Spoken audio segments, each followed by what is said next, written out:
All right, guys, welcome to another exciting episode of the Left Side View with Rahul and Amitabh. This is the wrestling roundup episode, and as usual, not a lot happened in WWE. So, like in our opinion, I think the only interesting storyline worth watching, at least this week, was after unifying the World Championship. WWE would like now, to unify the tag title. So that means that SmackDown Tag Team Champions, the Usos, showed up on Raw in order to challenge Raw Tag Team Champions RK Bro.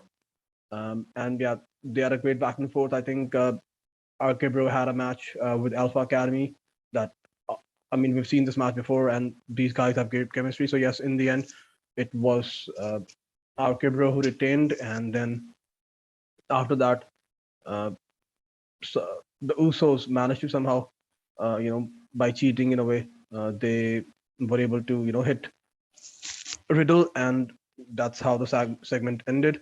But then on SmackDown, RK Bro came out to open the show, and they asked for the Usos to come out uh, because they were still angry at what happened, at what the Usos did on Raw. And yes, they answered what the Usos had asked for. They said yes to the title unification match, which will take place at WrestleMania Backlash.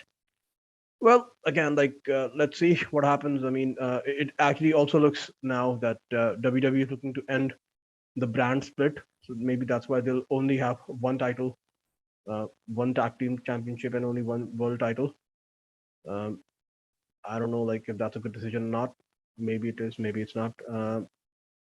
But then the question is, will they look to put the titles on the Usos or RK Bro? I guess with the way WWE are thinking and the way this direction is heading, it does seem like it's probably going to be uh, the the Usos who are going to be the tag team champions. But yeah, not sure. I mean, it is what it is. But yes, in our opinion, I don't really think that a lot happened in WWE other than this. Do you want to talk about the Ezekiel thing? Yeah, yes, Rahul. Just a couple of points here.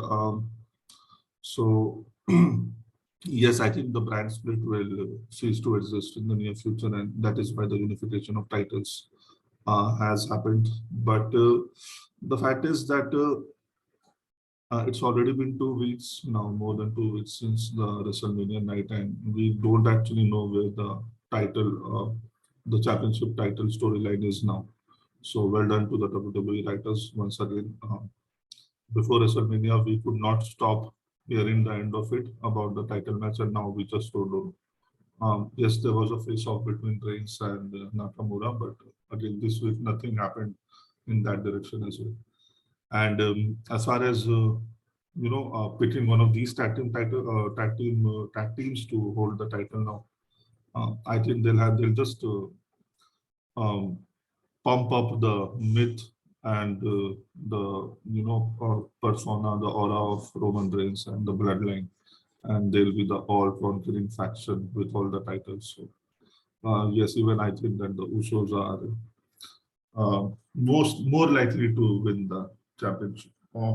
Again, something that I'm pretty interested in right now in WWE is the Kevin Owens and Ezekiel segment, because I think it has a lot of scope for humor. And again, Elias was great in his on mic skills, but let's see if he can capture that humorous aspect as well. And Kevin Owens, as we all, is like the best out there.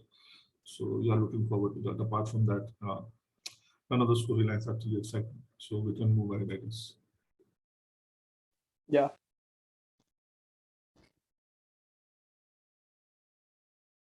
I think we can switch to AEW. So yes, we have some great segments in AEW. Um, we can talk about wow, a great way to start actually AEW. We had Penta versus Punk, I think a match that we've never seen before. So yes, a great segment, a great match between two of the best performers. Uh, and yes, I think Punk needed to win this match because we've clearly seen that the direction that AEW wants to head is Punk wants to go for. the world title now. He even mentioned that whoever wins the match between Hangman Page and Adam Cole, he will look to challenge that person. So yes, a great match. In a way, in the middle of the match, it did look like Punk maybe injured himself, maybe injured his knee. So let's see.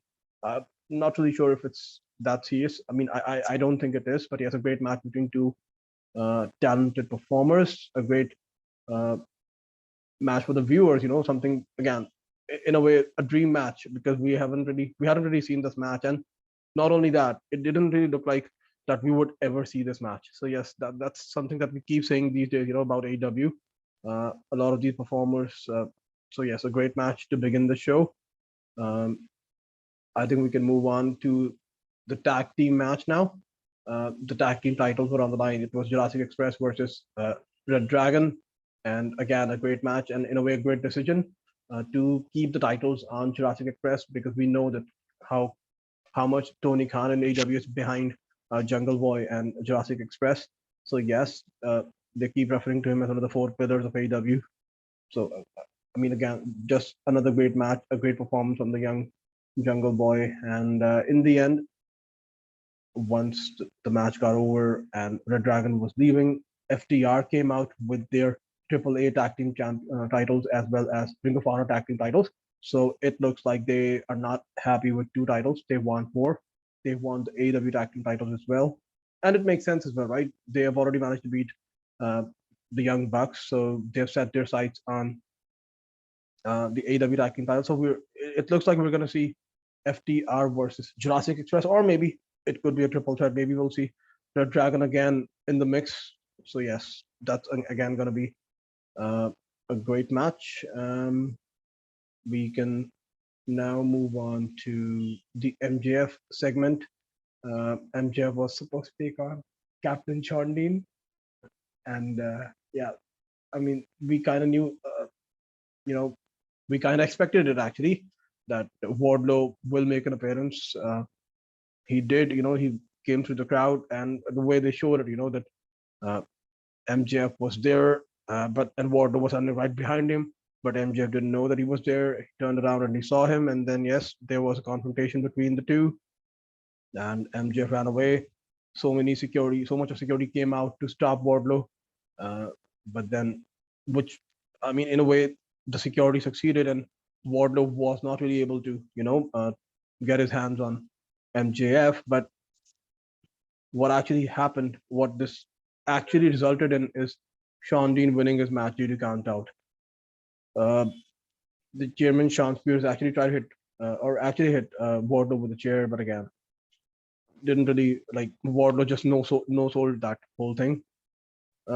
Anything that you want to add here, Amitabh?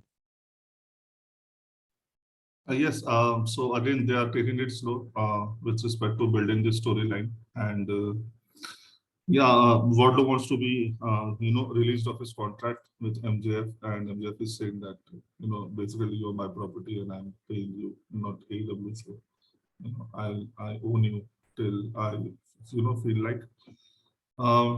Again, I think it will be not Captain, sorry, the chairman.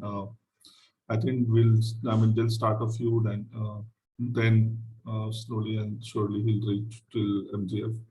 But yeah, they're taking their own sweet time and building the storyline as well. Again, since there are not a lot of, verbal duels there, it seems a little, how do I put it, elongated maybe. Maybe the juice is not there. Again, I'm comparing it with all the best rivalry that was out there in Punk and MJ. So maybe this feud is missing that, but again, there's no dearth of action. So yeah, the strength of Wardlow is his power and his ability to beat up 50 men. So they're trying and showcasing that. Yeah. I just wanted to add one point about the CM Punk match against Penta, again, two of my favorite performers. Um, I don't know if that knee injury was genuine or part of the storyline, but the more I watch of CM Punk, and again, you cannot help but compare him to someone like Brand Danielson or John Moxley. somehow that crispness, that finesse is not there. He is wrestling like someone who has been out of the business for 6 to 8 years, and um, I just hope that is something that we can manage. See, wrestling in your 40s is no big deal. People have wrestled in the 50s and 60s and had better matches. But as far as Punk is concerned, that finesse is just missing. And it was on show against his match, with Penta as well. So that is something that I would like him to improve on, if that is possible. You can go ahead. Yes, I kind of agree as well. Yes, we can probably move on to the match now that had been brewing. Again, it's Kingston, Santana, and Ortiz versus Jericho Appreciation Society. So it was Chris Jericho, Jake Hager, and Daniel Garcia taking it was a six-man tag match, again, a back and forth, and something that we kind of knew would happen because obviously the numbers game would again play out. Jericho Appreciation Society with 2.0 not involved, but then we knew that somehow they would get involved, and yes, that's what happened, and that actually led to the Jericho Precision Society winning the match. And then once that happened, once they won the match, there was a beat down on Kingston, Santana, and Ortiz. So yes, I think yes, they do need some help. They do need some backup here if they want to even the odds. Otherwise, it's again every time it's going to be a 5-on-3 beat down. So maybe let's see who WWE or who AW or Tony Khan brings into the equation to support Kingston, Santana, and Ortiz. Yeah, exactly what I wanted to say. They need some partners. Let's see if the individuals who join their group will be new recruits or someone from the current roster. Because 3 versus 5 just cannot happen week in and week out. So waiting for that.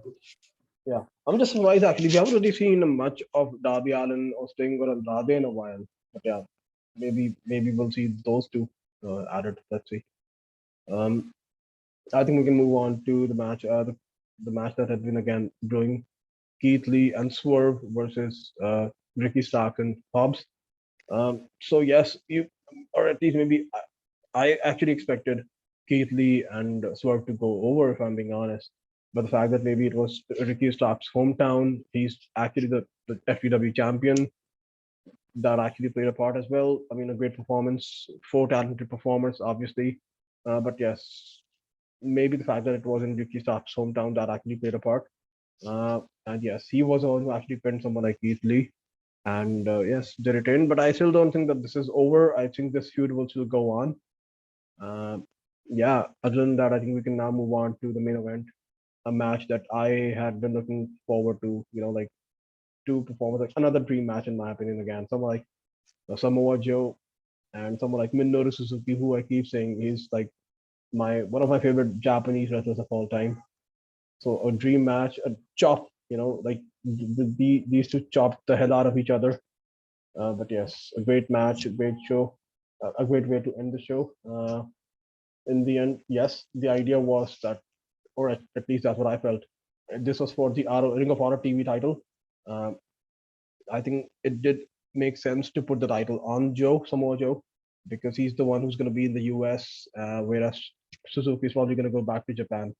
So yes, a great way, a great match, and in the end, the lights were dimmed, and we saw. I mean, we saw someone like Sanjay Dutt. We also saw someone like Jelito come out, and then lo and behold, we like for those of you who don't know, it was former basketball player of Indian origin Satnam Singh. He came out and he beat the shit out of Samoa Joe. I mean, yeah, he's 7 foot tall again. So, I mean, we got to talk about the fact that there's a deal in India. I think it's between Warner Brothers and Discovery. Uh, so, in a way, we have seen this from WWE as well.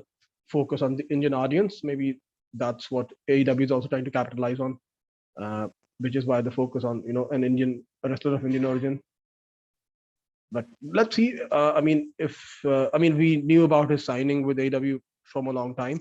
Let's see if he's actually trained for it, and let's see if he actually has the skills um, to be an in-ring performer. Let's see. Yeah. Yeah, so this is not something that has this is not something new basically. This has happened with Khali and Jinder Mahal of late. I mean that Veer Mahan. yeah, even Veer Mahan is now with Raw. So especially the Jinder Mahal title reign,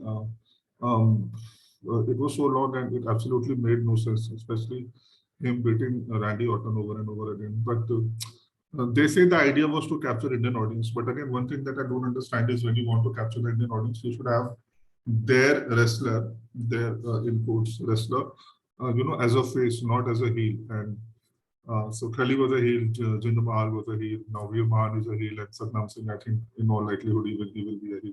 So if you want to capture the audience, why do you want to turn them heel? So again, logic only, I guess, these people who run the business and say maybe it is an American thing. They want to, generally people from other countries, the Russians, Europeans, even Mexicans, they are generally turned as heel before in any storyline, in most storylines, let's say. So yeah, there was some sort of a squash um, match. I won't say a match, but in Rampage, but where Satnam Singh did display some of his, skills in the ring. It was not too great, but it was not too shabby as well. So again, the jury will be out till he, performs in an all-out match to actually see his in-ring skills. It is quite likely that Sanjay Dutt and Jay Lethal will be his, voice. So I think that has already been taken care of. But when it comes to in-ring action, again, as I said, the jury is out. Rahul? Yeah, so it was actually the Jonathan Gresham versus Dalton Castle match, after which he came out to attack someone like Jonathan Gresham. There was actually great storyline also building on another, in a way, TV show that AEW had, Battle of the Belts too. So we had some great title matches. We had the women's title match there, and we also had the Blackpool Combat Club, teaming up for the first time to take on the Gun Club, which obviously the Blackpool Combat Club managed to win. So there are two more matches from AEW that we would like to talk about. One is again from Rampage, which was the Texas death match for the World AEW World Title between Hangman Page and Adam Cole. And again, as the nature of the match suggests, a death match. So yes, everything came out. There were cheers, there were barbed wires, there was blood, there was everything. And in a way, this seemed like the end of the rivalry, at least for now. But these two, and the right person managed to win. So that was Adam Hangman Page who managed to retain. And yes, it does look like now we're going to see CM Punk versus Adam Hangman Page. Now we can actually move on to another title, uh, another title match, but this time a title change did take place. So it was Sammy Guevara versus Scorpio Sky. Uh, Sammy Guevara regained his title from Scorpio Sky. The only question is, what was the point of such a short title reign for Scorpio Sky? That's all I would say. We're probably going to see maybe a women's match as well, Ty Conti versus Paige Van Zandt. I think Paige Van Zandt is probably going to have her first match as a wrestler in AEW, and it does look like it's going to be against Ty Conti. But yeah, that's all I would say. Is there anything else that you want to talk about, Amitabh?